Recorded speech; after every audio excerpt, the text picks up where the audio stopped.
नमस्कार, मैं हूं मोनिका जायसवाल और आप देख रहे हैं इंडिया न्यूज हरियाणा। मंगलवार को करनाल में होने वाली किसान महापंचायत को लेकर प्रशासन ने एहतियात के लिए 24 घंटे के लिए इंटरनेट सेवाएं बंद कर दी। साथ ही किसी भी अप्रिय घटना को रोकने के लिए सुरक्षा बलों की 40 कंपनियों की तैनाती की है। पुलिस के साथ पैरामिलिट्री के 10 कंपनियां भी तैनात रहेगी। करनाल प्रशासन ने किसान महापंचायत को देखते हुए आम लोगों से जरूरी न होने पर हाईवे पर न निकलने की अपील की।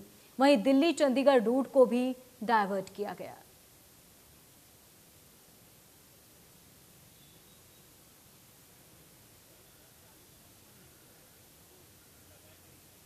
आपको बता दें कि किसानों की चेतावनी को देखते हुए प्रशासन ने सुरक्षा व्यवस्था बढ़ाई है।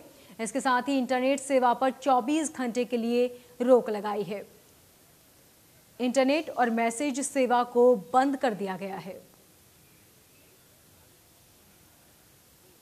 इस सिलसिले में मैं किसानों से जितने भी लोग यहाँ इकट्ठे होंगे उनसे आग्रह करूंगा, एक तो शांति व्यवस्था जरूर बना के रखें। जितनी भी गैदरिंग हो, इनकी जो कॉल है, इनका जो मांग है कि ये हाईवे जाम करेंगे या सेक्रेटरीट का घेराव करेंगे, वो प्रशासन किसी भी कीमत पे बर्दाश्त नहीं करेगा, क्योंकि हाईवे बड़ा क्रिटिकल है। जो लोग मूव करते हैं उनकी मूवमेंट गलत है कि अगर इसका कोई घेराव करे। प्रशासन की पूरी तैयारियां हैं, हम किसी भी कीमत पे दोनों चीज़ें नहीं होने देंगे और इसके लिए चाहे जो हमें कार्रवाई करनी पड़ेगी, जो एक्शन लेना पड़ेगा वो लेंगे। लेकिन फिर भी किसान नेताओं से हमारी बात हुई है, मैं आगे उनसे आगे भी अपील करूंगा कि बातचीत, क्योंकि जो कोई भी इनकी समस्या उसका हल बातचीत से ही निकलना है। ट्रैवल एडवाइजरी, क्योंकि एक चांस है हाईवे को उसकी व्यवस्था जारी की है। मैं लोगों से अपील करना चाहूँगा कि कल के दिन अगर ज़रूरी ना हो, गैर ज़रूरी कार्य के लिए जो नेशनल हाईवे 44 है उसमें विशेष रूप से करनाल की सीमा में ट्रैवल करने से बचें। तो या जो भी फोर्स वहाँ पर डिप्लॉय रहेगी उसको मौके के हिसाब से या परिस्थिति के हिसाब से जो भी कानूनी कार्रवाई उचित लगेगी वो कार्रवाई। एक ऑर्डर प्राप्त हुआ है जिसमें डीसी, एसपी और 6 प्राइवेट रेस्पोंडेंट पार्टीज थे। किसी ने सिविल सूट माननीय न्यायालय में दायर किया था। माननीय न्यायालय ने आज इसमें ये आदेश पारित किया है कि जो डिफेंडेंट नंबर 3 से लेकर के 8, जिसमें भारतीय किसान यूनियन के चडूनी ग्रुप के गुरनाम सिंह चडूनी, डिस्ट्रिक्ट प्रेसिडेंट अजय राणा, साथ ही मान group, master Kehar Singh group, अन्नदाता किसान यूनियन और गन्ना संघर्ष समिति के जो प्रेसिडेंट हैं उनको उसमें पार्टी बना रखा था। तो उसमें माननीय न्यायालय ने ये आदेश दिया है कि जो रेस्पोंडेंट नंबर 3 से जो 8 हैं वो किसी भी प्रकार से नेशनल हाईवे, स्टेट हाईवे में बाधा नहीं पहुंचाएंगे। साथ ही ना ही किसी प्रकार से गवर्नमेंट या जो पब्लिक बिल्डिंग्स है उनकी फंक्शनिंग में किसी प्रकार से बाधा पहुंचाएंगे। उन्होंने माननीय न्यायालय ने उनको रेस्ट्रेन किया है। और साथ ही जो डिफेंडेंट नंबर 1 और 2 है, डीसी और एसपी, उनको ये आदेश किया है कि यदि वो पीसफुल प्रोटेस्ट करना चाहें तो उसके लिए कोई एक जगह ईयरमार्क कर दे जहां पर वो अपना पीसफुल प्रोटेस्ट कर सकें। करनाल में किसान महापंचायत को लेकर गृह मंत्री अनिल विज ने कहा कि सरकार को शांतिपूर्ण प्रदर्शन करने से कोई आपत्ति नहीं, लेकिन आम लोगों की आजादी पर खतरा आएगा तो सरकार अपना काम करेगी। उन्होंने किसान नेताओं से भी शांतिपूर्ण प्रदर्शन करने की अपील की। ये प्रजातांत्रिक देश है भारत, इसमें सबको अपनी अपनी बात कहने और प्रदर्शन करने का अधिकार है। किसान भाई भी कल कर रहे हैं तो करें, लेकिन शांतिपूर्वक तरीके से। आम आदमी की जो स्वतंत्रता है वो प्रभावित नहीं होनी चाहिए। हमने सारे इंतजाम किए हैं लोगों की सुविधा के लिए, कुछ रास्ते डाइवर्ट भी हमने किए और सफिशिएंट मात्रा में वहाँ पर हमने फोर्स भी लगाई है। और एडीजीपी लैंड ऑर्डर विर्क को मैंने आदेश दिए हैं कि वो खुद वहाँ पे रहेंगे और सारी स्थिति को मॉनिटर करेंगे ताकि सारा जो कल का कार्यक्रम है वो शांतिपूर्ण निपट जाए। ये ऐसा है, इसकी आड़ में कुछ लोग शरारती तत्व फायदा ना उठा जाएं,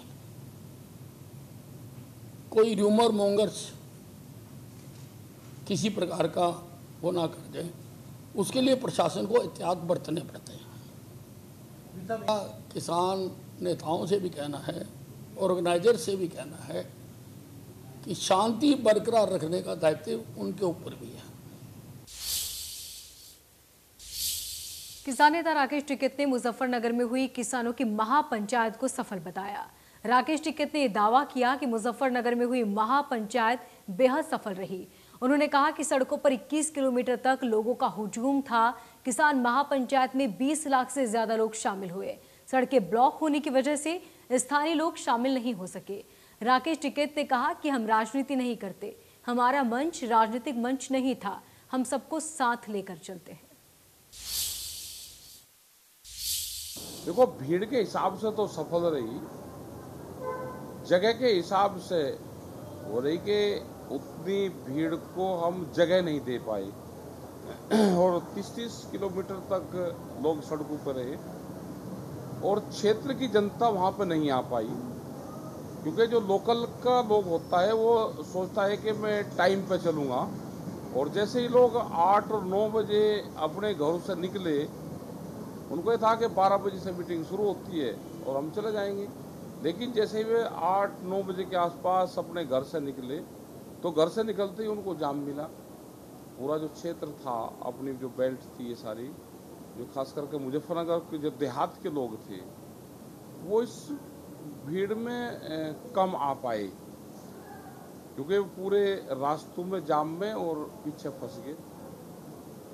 तो भीड़ तो बहुत ज़बरदस्त थी, इसकी कोई गिनती नहीं कर सकता। कोई एक आदमी होगा तो वो एक साइड देख सकता है, लेकिन 4 साइड और लास्ट तक का वहाँ जाने के कोई रास्ते नहीं थे।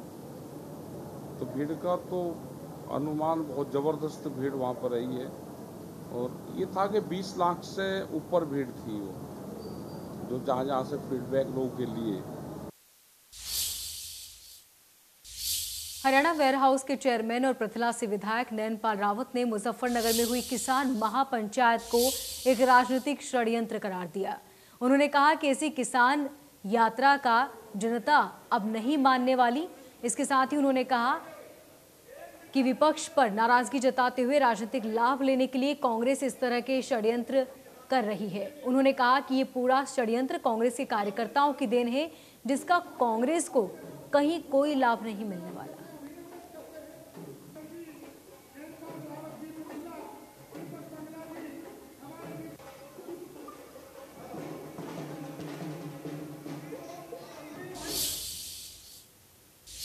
पूर्व सीएम और नेता विपक्ष भूपेंद्र सिंह हुड्डा ने आरोप लगाया कि सरकार उपचुनाव और पंचायत चुनाव से बच रही है। उन्होंने कहा कि कोरोना की आड़ में चुनाव टालने की कोशिश हो रही है, जबकि कोरोना काल में बड़ौदा उपचुनाव भी हुआ था।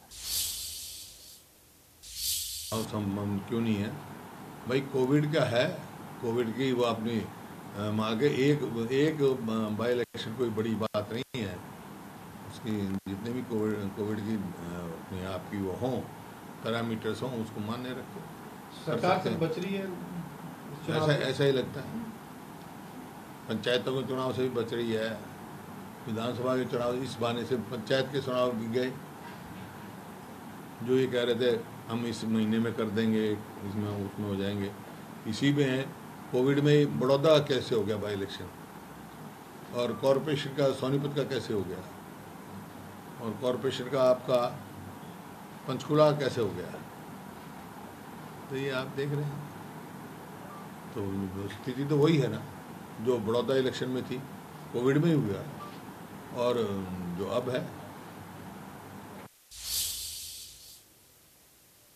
वहीं स्पीकर ज्ञानचंद गुप्ता ने पंचकुला डेवलपमेंट अथॉरिटी के साथ अहम बैठक ली, जिसमें तमाम अधिकारियों के साथ स्पीकर ज्ञानचंद गुप्ता ने तमाम विकास कार्यों की समीक्षा की।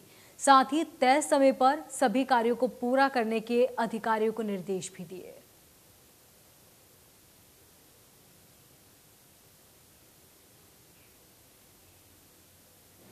आज हर महीने होने वाली विकास कार्यों की समीक्षा बैठक वो आज यहाँ पर आयोजित की गई, और उस बैठक में जो काम चल रहे हैं, चाहे वो अमृत योजना के अंतर्गत गाँवों में सीवरेज और एसटीपी लगाने का कार्य है, चाहे वो एंट्री गेट्स का मामला है, चाहे वो हमारे यहाँ ट्यूबवेल लगाने की बात है या इलेक्ट्रिसिटी के अंदर जो 66 kV सब स्टेशन और 32 kV जो हमारा सब स्टेशन, जो 33 kV सब स्टेशन लग रहा है, उनकी समीक्षा की बात है। सभी जो योजनाएं या सभी जो प्रोजेक्ट्स चल रहे हैं उनकी समीक्षा की गई और अधिकारियों को दिशा निर्देश दिए गए हैं कि ये जो प्रोजेक्ट हैं समय पर कंप्लीट होने चाहिए। फरीदाबाद में जिला विकास एवं मॉनिटरिंग कमेटी की बैठक हुई, जिसमें जिले के विकास को लेकर मंथन किया गया। इस बैठक में केंद्रीय राज्य मंत्री कृष्णपाल गुर्जर पहुंचे, साथ ही विधायक नरेंद्र गुप्ता, सीमा त्रिखा, नयनपाल रावत और राजेश नागर भी मौजूद रहे। बैठक में कृष्णपाल गुर्जर ने अधिकारियों से विकास कार्यों को लेकर जानकारी ली और विकास कार्यों को जल्द पूरा करने के निर्देश दिए।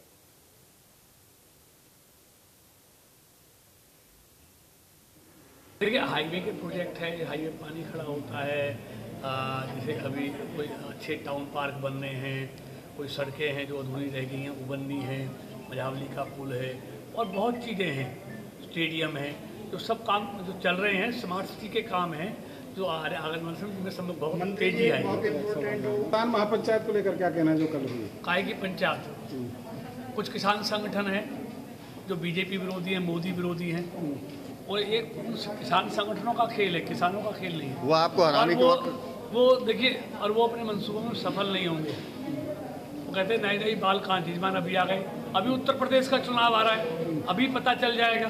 सर बंगाल का भी अभी गया है चुनाव, तो हाँ देख रहा हूँ, पता चल जाएगा उत्तर प्रदेश।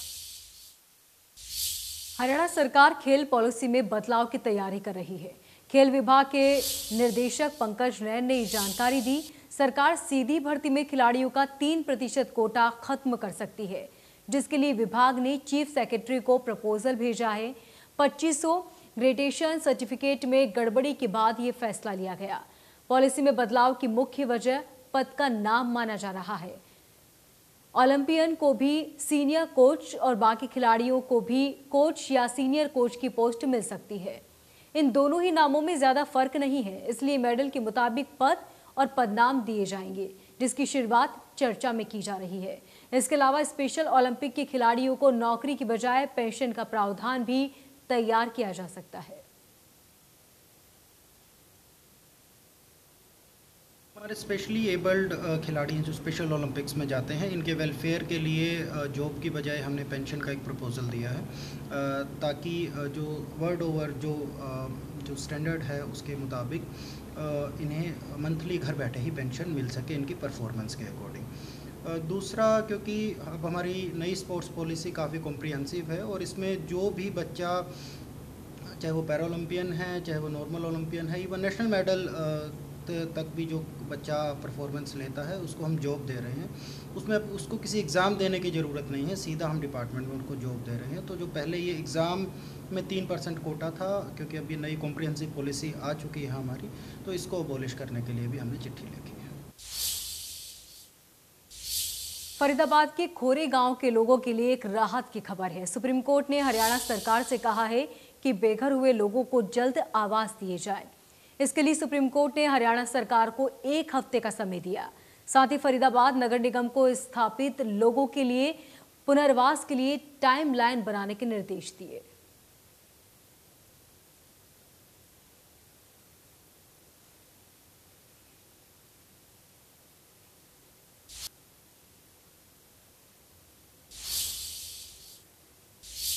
पैरालंपिक के खिलाड़ी टोक्यो से वापस आ रहे हैं।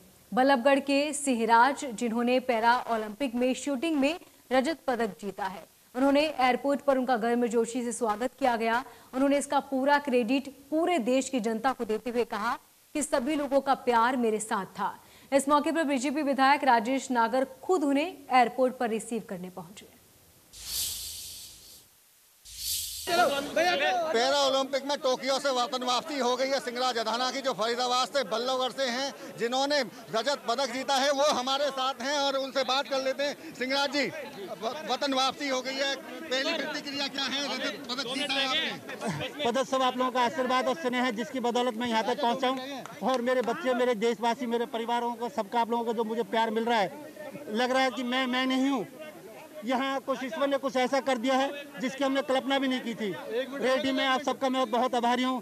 Thank you all of you. कितना संघर्ष रहा था? चाय के साथ नेक्स्ट टाइम, चाय के साथ नेक्स्ट टाइम, चाय बरकरार रखो आगे। देखिए सिंगराज अधाना वापस पहुंच चुके हैं टोक्यो से और साफ तौर से उन्होंने जिस तरह से श्रेय दिया है पूरी जनता को, देश को, उन पर नाज है और पूरे परिवार के साथ में यहाँ पहुंचे और उनका देख सकते हैं कि आप साफ तौर से बाकायदा स्वागत यहाँ किया जा रहा है एयरपोर्ट पे और अब यहाँ से इन्हें ले जाया जाएगा अशोका होटल। और साफ तौर से देखिए फरीदाबाद से काफ़ी संख्या में जनता यहाँ पहुँची है और उनका स्वागत करने के लिए जो तमाम खिलाड़ी हैं, कहीं ना कहीं चाहे मनीष नरवाल की बात हो, चाहे सिंगराज अधाना की, चूंकि फरीदाबाद से दोनों खिलाड़ी आते हैं, चाहे गोल्ड मेडल की बात करें, चाहे हम रजत पदक की बात करें। देखिए विधायक खुद गाँव के विधायक हैं राजेश नागर बीजेपी के, उनसे बात कर लेते हैं। सर एयरपोर्ट पहुंचे हैं स्वागत करने के लिए सिंगराज अधाना का, क्या कहेंगे?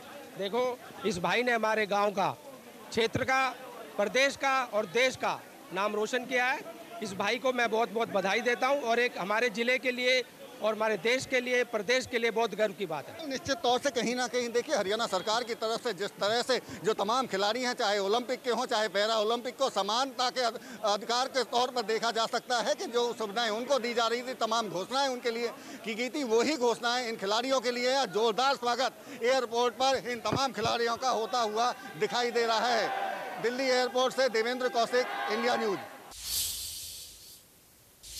रोहतक के विजयनगर में 4 हत्याओं के मामले में पुलिस ने आरोपी अभिषेक मलिक को 5 दिन की रिमांड खत्म होने के बाद कोर्ट में पेश किया। कोर्ट ने आरोपी अभिषेक को 14 दिन की न्यायिक हिरासत में जेल भेज दिया है। बीती 27 अगस्त को आरोपी अभिषेक ने अपनी बहन, मां, पिता और नानी के सिर में गोली मारकर हत्या कर दी थी। 31 अगस्त को पुलिस ने गिरफ्तार कर 5 दिन के लिए पुलिस रिमांड पर भेज दिया था। आरोपी अभिषेक ने पुलिस रिमांड में कबूल किया कि उसने अकेले ही अपने परिवार के 4 सदस्यों को गोली मार हत्या की है। पुलिस ने 4 हत्याओं में इस्तेमाल हुई पिस्टल भी बरामद कर ली। आरोपी ने पुलिस रिमांड में बताया कि वो पिस्टल उसके पिता की अवैध पिस्टल थी। दरअसल अभिषेक अपना सेक्स चेंज कराने के लिए दोस्तों से शादी करना चाहता था। अभिषेक ने सेक्स चेंज करने के लिए परिवार से 5 लाख रुपए भी मांगे थे, लेकिन इस बात पर परिवार वालों ने उसे खूब डांटा, जिससे नाराज होकर क्राइम टीवी सीरियल देखकर आरोपी ने पिता प्रदीप उर्फ बबलू पहलवान, बहन नेहा उर्फ तन्नू, मां बबली की हत्या की साजिश रची। उसकी नानी रोशनी उसे समझाने आई थी। अभिषेक ने योजनाबद्ध तरीके से टीवी की ज्यादा साउंड में चलाकर इस हत्याकांड को अंजाम दिया।